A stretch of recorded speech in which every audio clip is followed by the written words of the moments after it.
बाद आगे जो 2-3 चीजें हम लोग पढ़ने वाले हैं वो है टाइप ऑफ मोशन। तो टाइप ऑफ मोशन में हम लोग एक चीज पढ़ते हैं वन डायमेंशनल मोशन।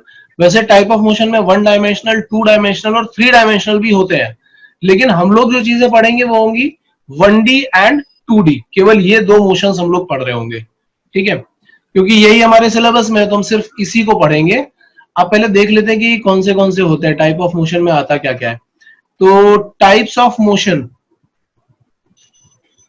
में वन डायमेंशनल मोशन वो कौन सा होता है, जो सिर्फ एक ही डायमेंशन में जा रहा होता है, सिर्फ एक ही डायमेंशन में, मतलब एक्स में जा रहा है तो एक्स में जाएगा, वाई में जा रहा है मतलब एक स्ट्रेट लाइन फॉलो कर रहा होगा, सीधी सी बात ये है, ठीक है।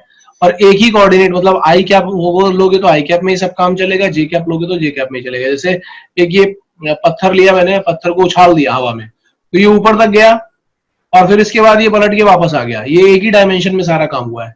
देखेंगे तो वाई एक्सिस में ही सारा काम हो गया, तो इसको हम बोलेंगे कि ये वन डायमेंशनल मोशन है, ठीक है। या कोई एक स्ट्रेट रोड है और स्ट्रेट रोड पे कोई कार चली जा रही है, ठीक है, तो ये एक वन डायमेंशनल मोशन है। लेकिन अगर एक से ज्यादा डायमेंशन यूज हो गई, मतलब कोई एक प्लेन यूज होने लगा, तो हम बोलेंगे कि वो टू डायमेंशनल है। अगर दो डायमेंशन यूज हो रही है, जैसे कि प्रोजेक्टाइल मोशन होता है, किसी पत्थर को हवा में फेंका, वो ऐसे गया, तो अब यहाँ पे देखो वाई एक्सिस भी यूज हो रही है और एक्स एक्सिस भी यूज हो रही है, तो ये टू डायमेंशनल हो जाएगा। या सर्कुलर मोशन होता है तो वो भी टू डायमेंशनल में आ जाता है, ठीक है। किसी भी प्लेन में अगर मोशन हो रहा है तो वो 2D में आ जाएगा। 3D, जब 3D डायमेंशन में हो रहा होगा, जैसे पतंग उड़ा रहे हो, कोई कीड़ा उड़ रहा है, वो हर डायरेक्शन में जा रहा है, तो वो हमारा 3D मोशन हो जाता है, बट वो अपने सिलेबस में नहीं है तो इसलिए हम उस पर नहीं जाएंगे, हम लोग फिलहाल 1D और 2D पे ही जाएंगे। इसके बाद हम लोग नेक्स्ट पॉइंट पे आते हैं, जिसको हम बोलते हैं डिस्टेंस एंड डिस्प्लेसमेंट। और यार इस पे जो क्वेश्चन है ना, ये थोड़ा इंपॉर्टेंट है और तुम्हारे IMUCT के पॉइंट ऑफ व्यू से भी इंपॉर्टेंट है, क्योंकि ये उसमें बहुत यूज किया जाता है, ये सारी चीजें उसमें बहुत यूज होती हैं, तो हमें ये समझ में आनी चाहिए डिस्टेंस एंड डिस्प्लेसमेंट क्या क्या होता है, ठीक है। पहले मैं इसको ही बताने वाला हूं, ध्यान से देखना। सो डिस्टेंस एंड डिस्प्लेसमेंट में क्या डिफरेंस होता है वो देख लेते हैं। और एक चीज और बोल रहा हूं, ये बहुत ध्यान से समझना भी, जितने भी डिफरेंस मैं बताने वाला हूं, क्योंकि ये डिफरेंसेस तुमसे स्पॉन्सरशिप में भी पूछे जा सकते हैं। डिस्टेंस एंड डिस्प्लेसमेंट वाला डिफरेंस तुमसे वहां पे भी पूछा जा सकता है। तो काइनेमेटिक्स से या मैकेनिक्स, ये जो पूरी चीज हम पढ़ रहे हैं वो मैकेनिक्स है, मैकेनिक्स से बहुत सारे क्वेश्चंस बनते हैं। मैंने एक PDF भी बनाई थी, उसमें मैंने सारे क्वेश्चंस डाले थे, तो ये बहुत ध्यान से देखते जाना।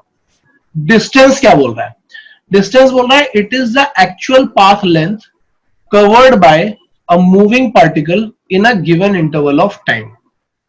अब जैसे वो क्या बोल रहा है, if a particle starts with A and reaches to C through a point B, मतलब पहले उसने क्या किया, वो A से B तक गया, फिर B से वो C तक गया, ठीक है। तो अगर मुझे कोई पूछेगा ना कि वो A से B तक गया और B से C तक गया, तो बताओ डिस्टेंस कितना, तो मैं बोलूंगा कि A से B तक का डिस्टेंस और B से C तक का डिस्टेंस ऐड करो, तो ये जो भी कुछ आ रहा है दैट इज द डिस्टेंस, ठीक है। डिस्टेंस हमेशा एक स्केलर क्वांटिटी होती है और उसको हम लेंथ मतलब L से डिनोट करते हैं, इसका यूनिट मीटर होता है, SI यूनिट मीटर होता है।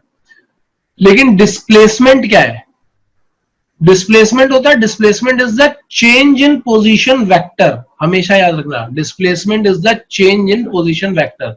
मतलब ये किस पे डिपेंड करेगा, फाइनल पोजीशन जो भी है वो और इनिशियल पोजीशन जो भी है वो, जब इन दोनों को ज्वाइन करेंगे तो जो वेक्टर बन रहा होगा that vector is known as displacement.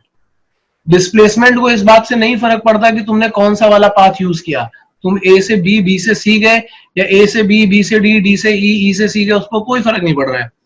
Displacement का मतलब क्या, शॉर्टेस्ट डिस्टेंस बोल सकते हो, मतलब कि A और C को ज्वाइन करो एक लाइन से, फाइनल पॉइंट पे एरो लगा दो, तो जो वेक्टर बन रहा होगा दैट इज द डिस्प्लेसमेंट।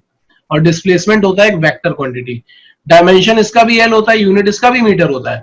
बस क्या डिफरेंस है, डिस्टेंस होगा एक्चुअल लेंथ, पूरा लेंथ, डिस्प्लेसमेंट होगा शॉर्टेस्ट लेंथ, अगर लेंथ के टर्म्स में बात कर रहे हैं। दूसरी बात, डिस्टेंस जो होता है वो होता है स्केलर क्वांटिटी और डिस्प्लेसमेंट जो होता है वो होता है वेक्टर क्वांटिटी। तो ये समझना बहुत जरूरी है हमें।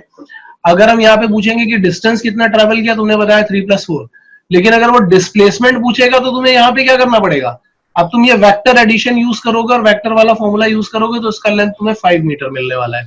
तो डिस्प्लेसमेंट अलग है और डिस्टेंस अलग है, ये दो चीजें अलग अलग चीजें हैं। डिस्प्लेसमेंट का एडिशन हमेशा वेक्टर एडिशन से किया जाता है और डिस्टेंस का एडिशन में कोई वेक्टर एडिशन नहीं लगता। तो ये पॉइंट अगर तुम्हारी समझ में आ गया हो तो बोलो, फिर इसके बाद हम आगे चलेंगे।